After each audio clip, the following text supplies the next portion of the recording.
Hello everyone, welcome back to CIV Academy video number 236.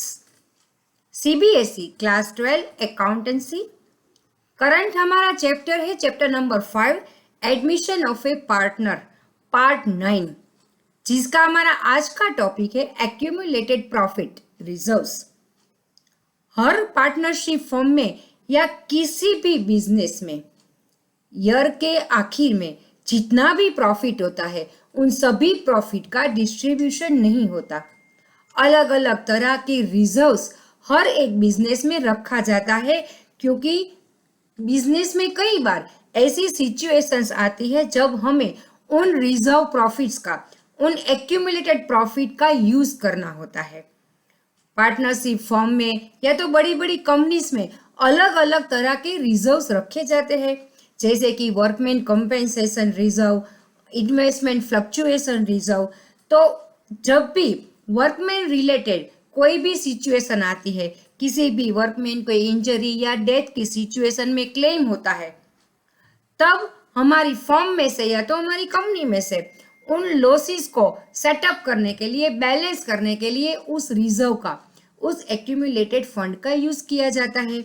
इन सभी के बारे में जनरली हम सब सीख चुके हैं, पर आज admission of A partner related accumulated profit and reserves की किस तरह से कैलकुलेशन होती है, किस तरह से एंट्रीज होती है, वो हम सीखने वाले हैं। तो शुरू करते हैं आज की class.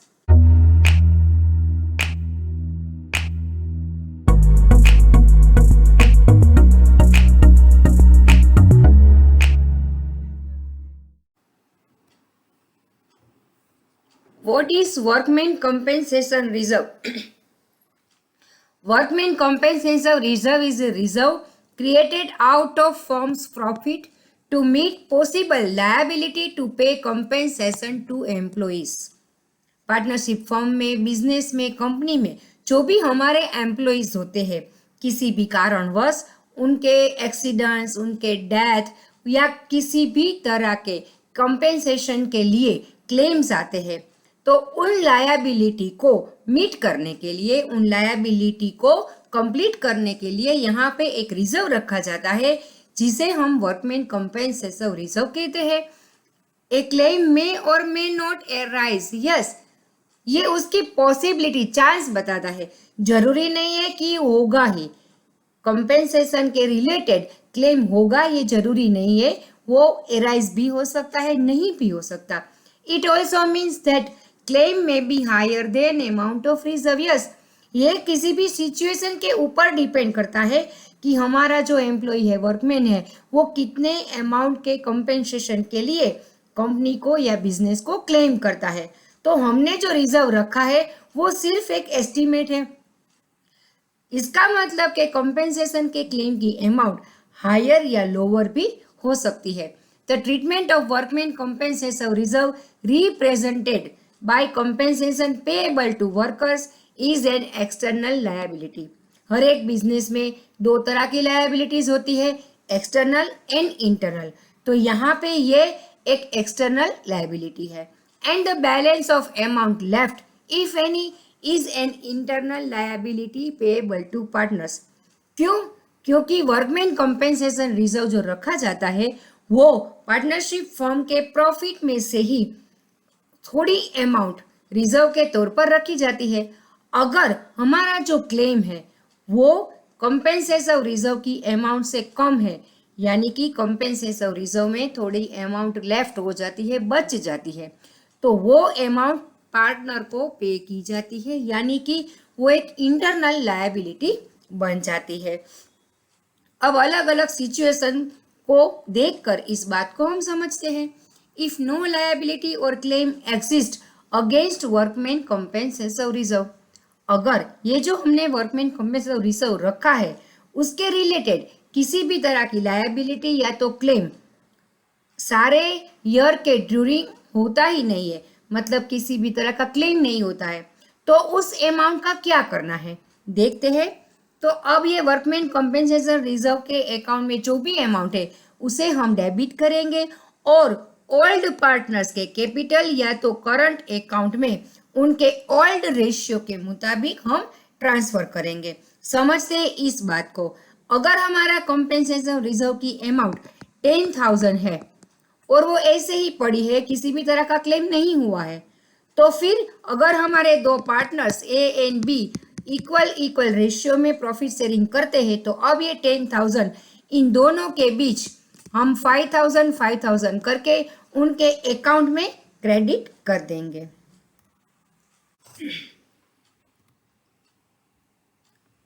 If claim for workman compensation exist, हमने आगे देखा कि वर्कमैन कंपेंसेशन के कोई क्लेम ही नहीं है, तो उसका क्या करना है वो तो समझ लिया।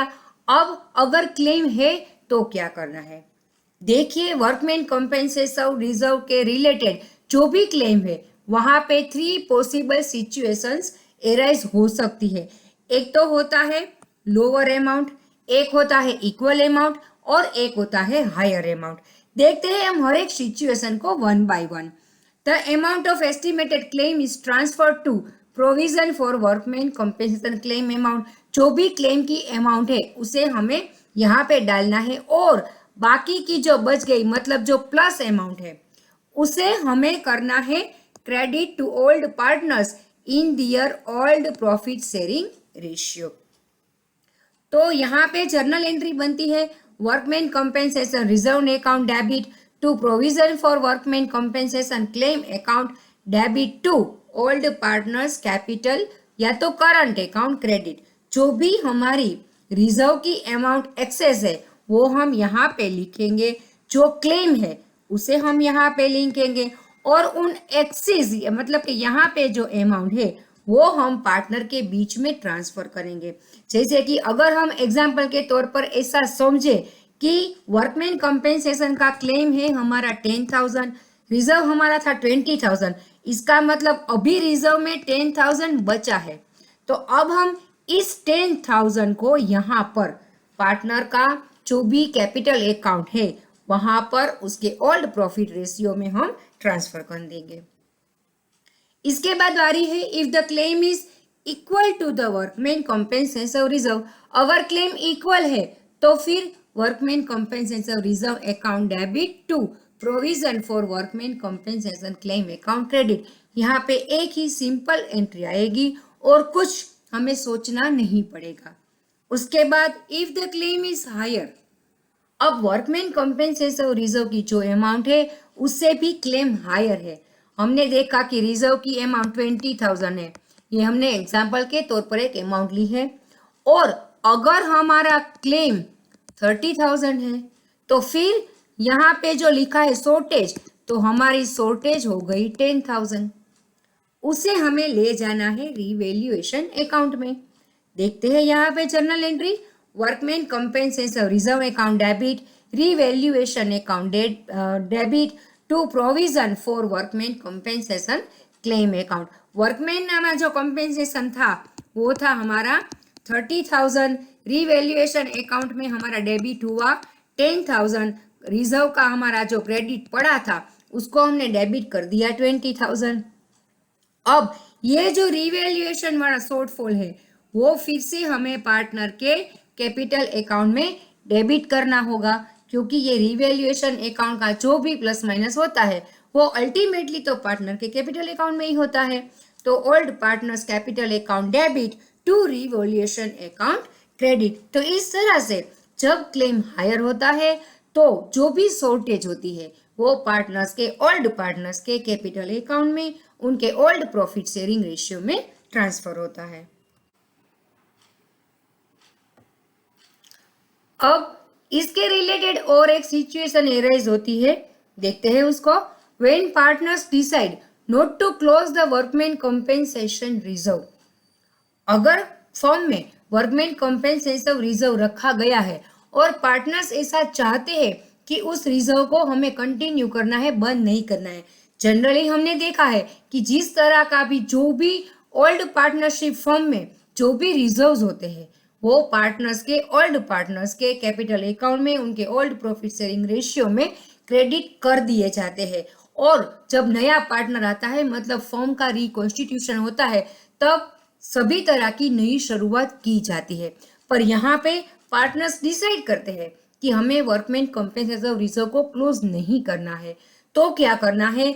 In this case the gaining partner compensate sacrificing partner proportionately of the amount of workman compensation reserve against which there is no liability. यहाँ पे जो गेनिंग पार्टनर होता है वो सेक्रीफाइसिंग पार्टनर को उतनी अमाउंट उसके कैपिटल अकाउंट में ट्रांसफर कर देता है। तो gaining partner capital account debit to sacrificing partners capital account credit. ये बहुत ही इंपॉर्टेंट पॉइंट है, वैसे बहुत ही सिंपल है पर बहुत ही इंपॉर्टेंट पॉइंट है। इसके बाद अब हम देखते हैं इन्वेस्टमेंट फ्लक्चुएशन रिजर्व। जब कभी कोई भी टाइम पर कोई भी सिचुएशन पर इन्वेस्टमेंट जो भी हमारे होते हैं उसमें फ्लक्चुएशन आता है, मतलब उसकी जो अमाउंट होती है, उसकी जो वैल्यूएशन होती है ना, उसमें प्लस माइनस होता रहता है। तो उस प्लस माइनस के रिलेटेड जो भी प्रॉफिट या लॉस होता है उसको मीट करने के लिए इन्वेस्टमेंट फ्लक्चुएशन रिजर्व रखा जाता है। अब उसके लिए हमें क्या करना है? Investment fluctuation reserve is a reserve created out of the profits.